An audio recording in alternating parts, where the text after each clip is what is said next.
Are you sick of counting calories, feeling deprived, and then binging? I will show you how to be thin for life without needing more willpower. I will show you how to get out of this cycle by developing a thin woman's mind, and then the body follows.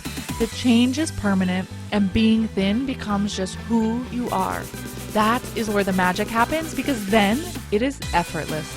I'm ready. Are you? Hello, friends. I just started recording this without my microphone on, so maybe that would help. I've been thinking a lot about the 3 steps that I really talk about to becoming naturally thin for life.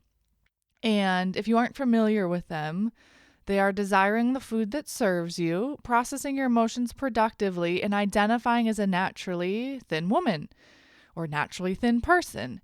And the last step, identifying as someone who is naturally thin, I think some of you struggle with the most. And so I've been thinking a lot about how to help you through that. And so what I'm going to talk to you about today, food brain, is one of the biggest things that I see getting in the way of having a naturally thin woman's mind. And when I think about being naturally thin, it's not the same as losing weight. Getting to your goal weight and staying there effortlessly without feeling like ass all along the way because you're counting and fasting and avoiding parties because you don't know what will be there and you're restricting and depriving and saving all your calories for the evening. Like, no. We don't do any of that.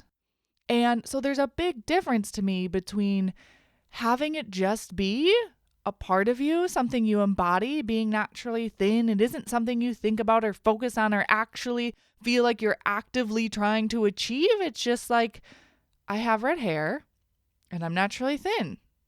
It's just something I embody. It's no longer something I'm striving towards. And I want that for all of you too, because it's so much more fun.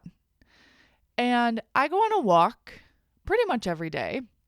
And I like to go in the mornings, and I'll either kind of listen to an audiobook or a podcast, or sometimes I am not listening to anything and I have a lot of kind of thoughts I'm processing through. It's where I think about a lot of ideas, where I think about all of you and how I can help you in a bigger way. And I was not listening to something at the time that I was walking behind a man and a woman, and they were talking. And it seemed like they were married, and it was maybe 6 or 7 a.m. in the morning. And they are talking about the cut of meat they ate the night before.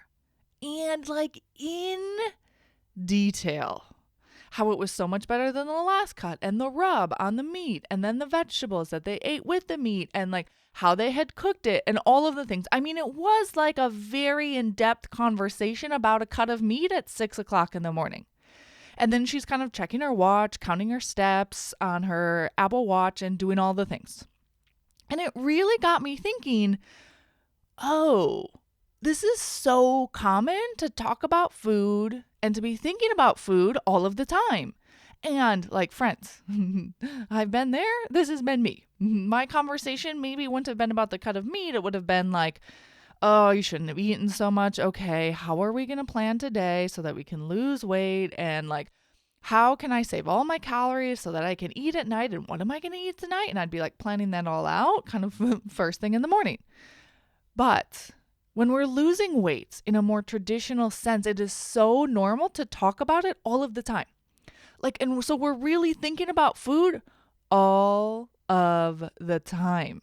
And now the conversation may change from not dieting to dieting, kind of what you're talking about in terms of food. But this is what I think of as a concept I call food brain, right? It's just like food on the brain all of the time. And it might not even be kind of you're consciously having a conversation about it.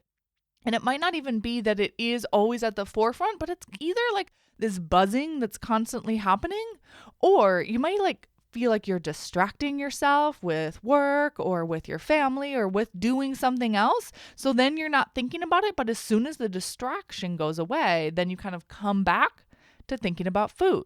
And this is why so often I see people struggling And I used to do this all of the time, like transitioning between tasks. It's because there's this constant buzzing, this constant kind of mental conversation, either consciously and you're talking about it or actively thinking about it, or subconsciously. And then as soon as you take your distraction away, you take away the thing you're doing, you kind of complete a task. And then you think about moving on to the next task, food kind of comes up and like hits you in the face. Like, remember, we should eat, right? And it's because it's always going on in your brain. So what happens is it actually increases your desire for it. And this is why traditional diets cause us to think about food even more. And so it compounds over and over time, because where we focus our attention, where we focus our mind, it grows. Like if you've ever heard the phrase, what you appreciate appreciates. And so I was thinking about this couple a lot the rest of my walk home, like, oh, yeah, this is such a big difference between losing weight and being naturally thin. When you're losing weight, you're talking about food, you're thinking about food, especially in the traditional sense. When you're naturally thin, that isn't even on your mind. And so when you think about losing weight, you might be focusing on different foods. So maybe you're focusing on the cut of meat and the vegetables and what salad you want to make and maybe the disgusting chicken and broccoli you're going to have. I don't know, right? But you're still focusing on food. And so even though that might be different than like when you're not dieting and you're eating Ben & Jerry's and Cheetos and Doritos and Rocky Rococos and all the things, you're still focusing on food. And so you're still having this food brain. And so then what you believe is that the only antidote to it is willpower, right? But dieting, when you're thinking about food, it's just putting gas on a fire. You're not actually trying to put out the fire. You're just adding more gas and gas and gas. And then you're like, okay, I guess I'll just need more willpower. I guess I'll just try a different diet. I guess this one didn't work. And so the antidote to losing weight isn't to talk about different foods. It isn't to just shift the conversation from quote unquote junk food to quote unquote healthy food. It's to actually train your brain to not even focus on food. Because otherwise it goes like this. I want to lose weight. I think about food more than I want to. And so in order to lose weight, I'm going to create a scenario where I think about it even more. Like, what? No. Even though the conversation changed. And I think part of the reason the conversation does change, and we actually might even be talking about food more when we're on a diet than when we're not, because it's so much more socially acceptable to talk about the latest keto recipe you tried than it is the pint of Ben & Jerry's you ate before you then stuffed your face with a bag of chips and 5 candy bars, right? And so then we're like talking about it all of the time. I was thinking back to my corporate career and how often, especially women that I noticed, and I was surrounded by more women than men typically, but how often they talked about the latest diet or the latest recipe or the latest thing they were trying or going for a walk and how many steps and all of it. And so it became this thing that's constantly on their mind. And the focus is still on food. Hence, you constantly have food brain. And this is the reason why so many people lose weight and put it back on, right? Self included, because losing weight and being naturally thin are not the same thing. The naturally thin mind is what makes it so easy. I can as I'm talking about this, when I even say losing weight, I feel like my body just like gets tense. It's like, ooh, that sounds terrible. And when I say naturally thin for life, I'm just like, oh, right. That's so much easier. I literally feel my body like have a sense of relief. And so I want the same thing for you.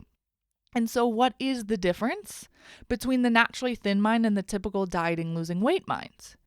And there are 3 things. Imagine that. I really sat down and thought about this and I was like, okay, what are those 3 things that differentiate those 2 brains? The first is that you don't even think about food unless you're hungry. For me, it's about a 6 to 7 on the hunger scale, i.e., you desire only the food that serves you. And I'm like, oh, imagine that. One of the three things. The second is you don't use food to escape discomfort, which means you're processing your emotions productively. And the third is that you see yourself as being naturally thin, right? Like we're back to the three things. It always comes back to these three things every single time.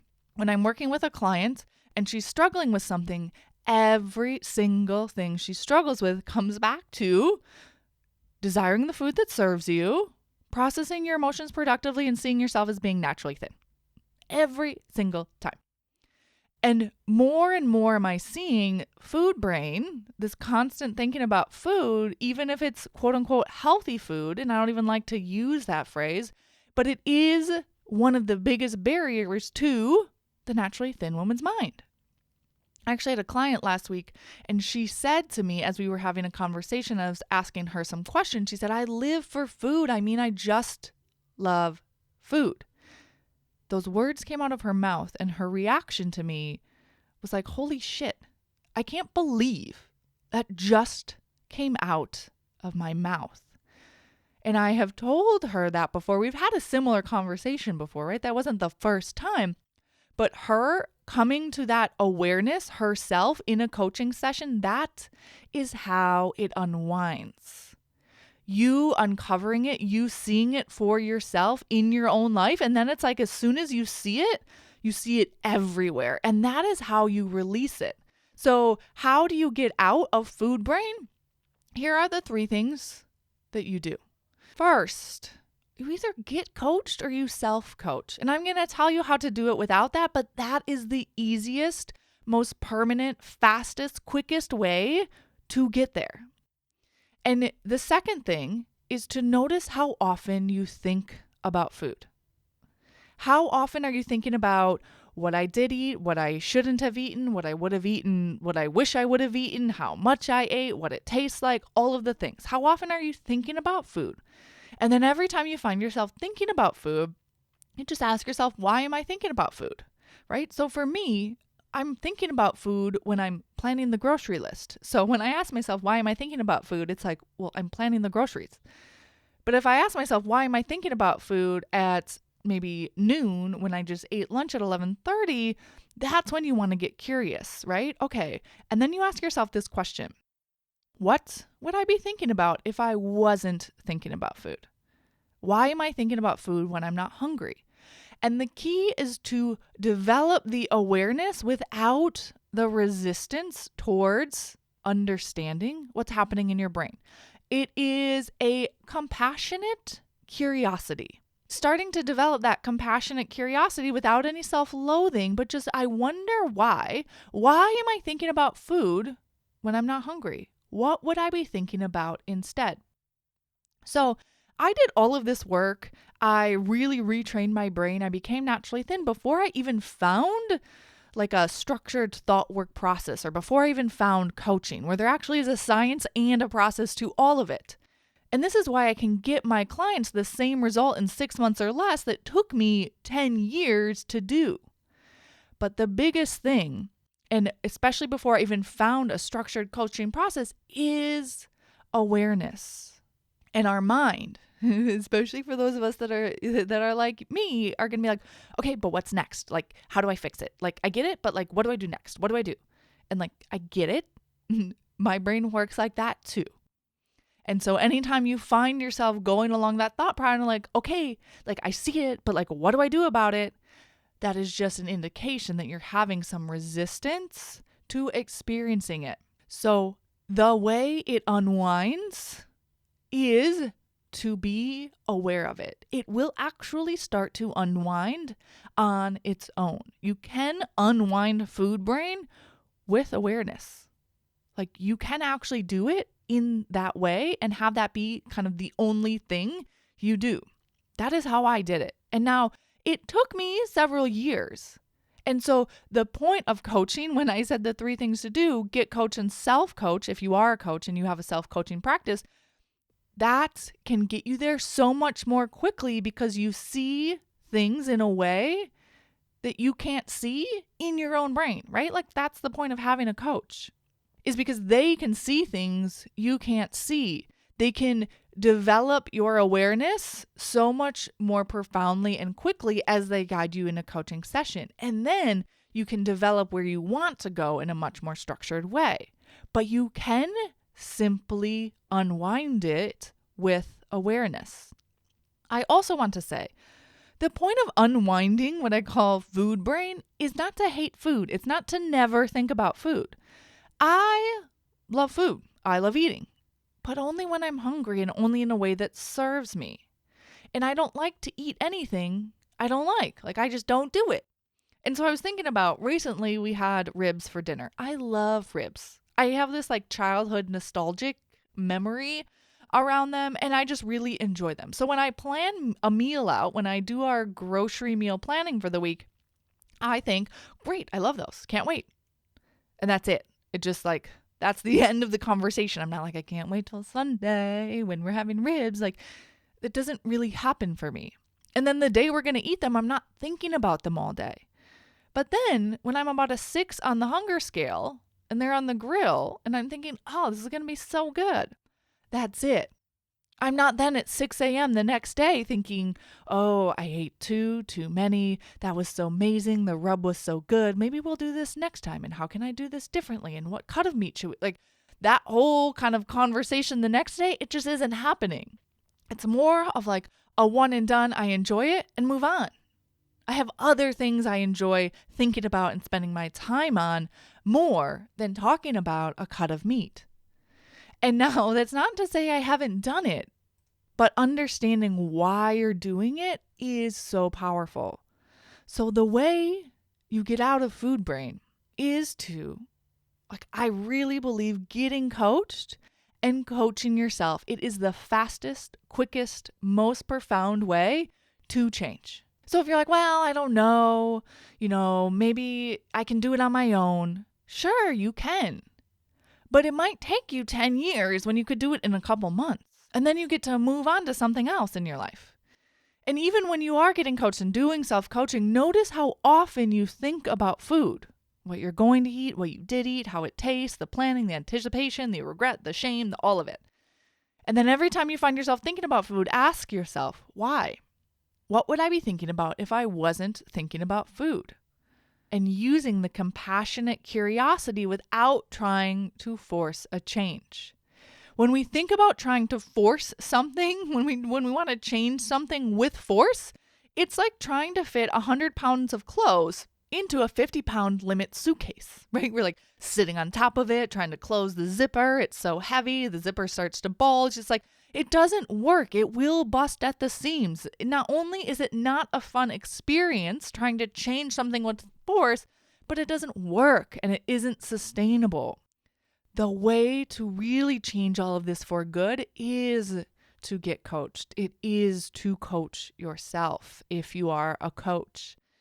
I am certified by more than one school in how to coach other people and in how to coach myself. I still have someone outside of me coaching me. Multiple people, in fact, because we cannot see what we cannot see. It is the way to have the most impactful and the most permanent change. And whether or not you do that with me, it is something that I would encourage you to explore. If you are interested in working with me, there will be a link to the outro and how to schedule a consultation and to learn more about that. But I want you to really think about that woman and her husband talking on their walk. Like, they're not even aware that they're doing that. They're not even aware how often their brains are thinking about food. And if you are struggling with this and you want it to be easy and effortless, it always comes back to desiring the food that serves you, processing your emotions productively, and identifying as someone who is naturally thin. And in order to do all of that, understanding your food brain and unwinding your food brain is the way you get there. It is how you become naturally thin. I hope you all have an amazing day, my friends, and I will talk to you all next week. Friends, there are only 3 steps to become naturally thin for life. desiring only the food that serves you, processing your emotions productively, and identifying as a naturally thin woman. In my private coaching program, we work one-on-one together, and I will show you how to master each of these so that it becomes completely effortless. If you are interested in learning more about working with me, head on over to lauradixoncoaching.com, click on the Work With Me tab, and you can schedule a consultation there.